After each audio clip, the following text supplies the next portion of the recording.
Day 3. Today, I have a lot of walking to do because I'm going to Kamakura. It's about an hour and a half away by train.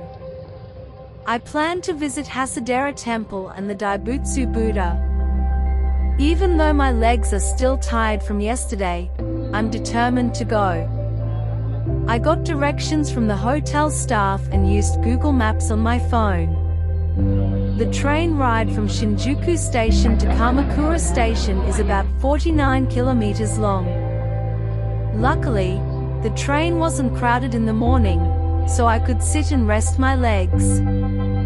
At Kamakura Station, I switched to the Enoden Line and went to Hasedera Station. It's the third station from Kamakura on the Enoden railway line. From Hasedera Station, it's about a 10-minute walk to Hasedera Temple. It's easy to find your way because there are many other tourists walking in the same direction. When you enter the temple, there's a pretty garden with ponds. In spring, you can see cherry blossoms, and in autumn, you'll see colorful leaves.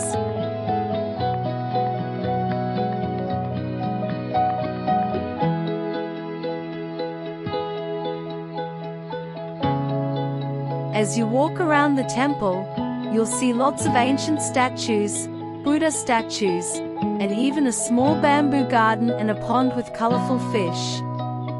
There's a little restaurant where you can get Japanese sweets and meals. And there's a hall with lots of small statues called Jizo Bodhisattva, who helps children's souls.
Hasedera Temple is on a mountain called Kannon-zon. The main buildings are halfway up, so you can see a nice view of Kamakura city from there.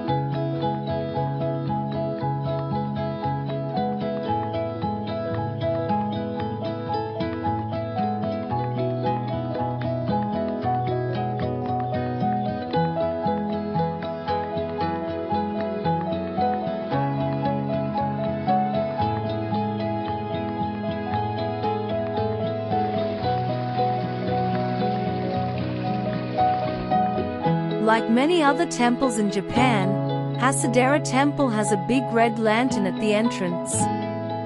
The temple is all about Kannon, who's a goddess of mercy in Buddhism. There's a huge statue of her with 11 heads inside the main building called Kannon-do Hall. People leave wooden plaques called Emma outside the temple with their prayers or wishes written on them. They believe that spirits or gods will get their messages.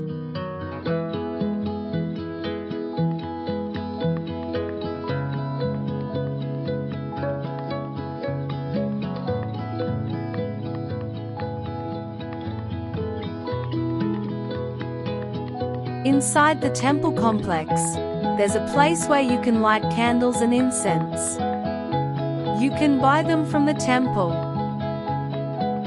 You'll also find omakuji, which are like random fortunes written on paper. People usually pick one from a box and hope it's a good fortune. Remember to be respectful of the temple's rules.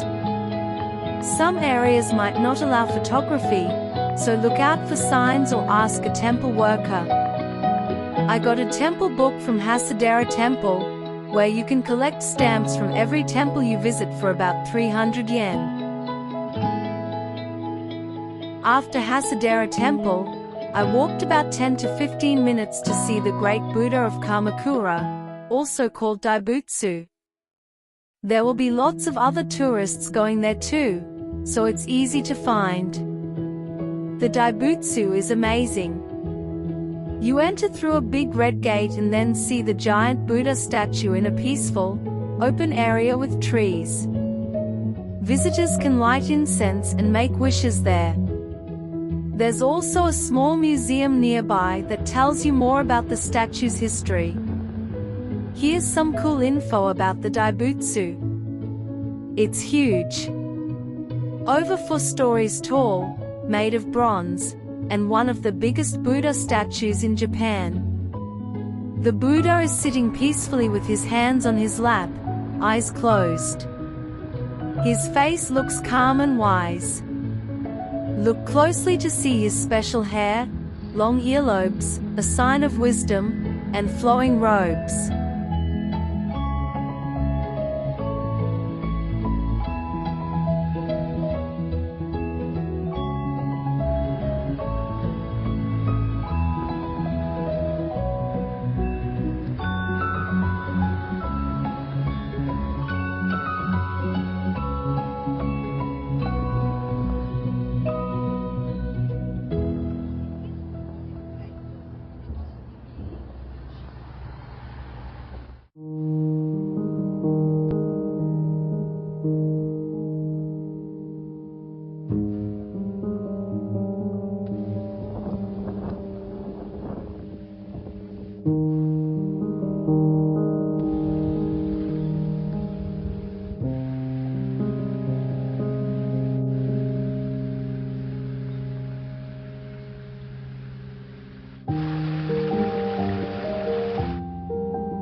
There's a nice coffee shop on the way to Hasedera Temple called Canon Coffee. I tried something different there, an iced cold mugwort latte. It's a latte with a special taste from mugwort, a plant with its own herbal flavor. The drink is creamy because of the milk and has a relaxing taste. It was a great treat for me after walking a lot and climbing up and down steps. After refreshing myself, I walked up to the Hasekennen station platform and waited for the next Enoden train going to Fujisawa. These trains are small and come often, so you won't have to wait long, but they are usually crowded with tourists. The train journey from Hasekennen station to Enoshima station takes about 5 to 7 minutes. The Enoden Line is famous for its scenic views, so you can enjoy looking out the window at the local neighborhoods and the coastline. You'll get to see everyday life in Japan along the way. Some parts of the track run along the coast, giving you beautiful views of the Shonan Sagami Bay, especially when the weather is clear. When I arrived at Enoshima station, I found it small and easy to find my way around. There are signs in both English and Japanese. Then, like other tourists, I walked up to Enoshima Island. Enoshima is connected by a 400-meter bridge. Tourists like to walk or ride bikes across it to enjoy the coastal views and fresh sea air. The island has a special feeling. There are narrow streets with shops and restaurants that lead you to different attractions. It's lively but also relaxed. There are tall pine trees on both sides of the bridge, and you can see the blue ocean and sky, making a beautiful scene. You can relax on the soft sand, sunbathe, or swim in the ocean. Depending on the season, you might be able to do activities like surfing, stand-up paddleboarding, or kayaking in the water nearby. When I visited, the weather was sunny and clear. We could see Mount Fuji and enjoyed the amazing view. There's also a ferry service for tourists to enjoy the scenery from the water.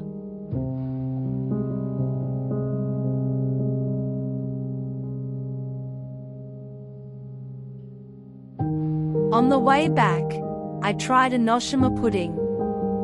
It's a new sweet that's famous as a specialty of Enoshima. The pudding is smooth and creamy, made with a delicate mix of wheat germ, cream, milk, and egg yolks. Later in the evening, we decided to visit Senso-ji Temple in Asakusa. When we got there, the main hall, the temple office, and all the shops were closed. But walking around at night was nice because it was quieter compared to the busy daytime. You can see the ethereal beauty of Senso-ji Temple in the night. You'll see the temple buildings all lit up with a soft glow, and the lanterns along the paths gave the place a magical feeling. Senso-ji Temple is the oldest temple in Tokyo. At the Kaminaraman Gate, which is the entrance to the temple, there are two big statues of gods, Fujin, the god of wind, and Raijin, the god of thunder.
From the temple, you can see the Tokyo sky tree all lit up. It's amazing to see the colors changing slowly. It shows how old Tokyo mixes with new Tokyo. It was a really tiring day. I walked 16,000 steps. But the tour was full of learning, motivational with beautiful views.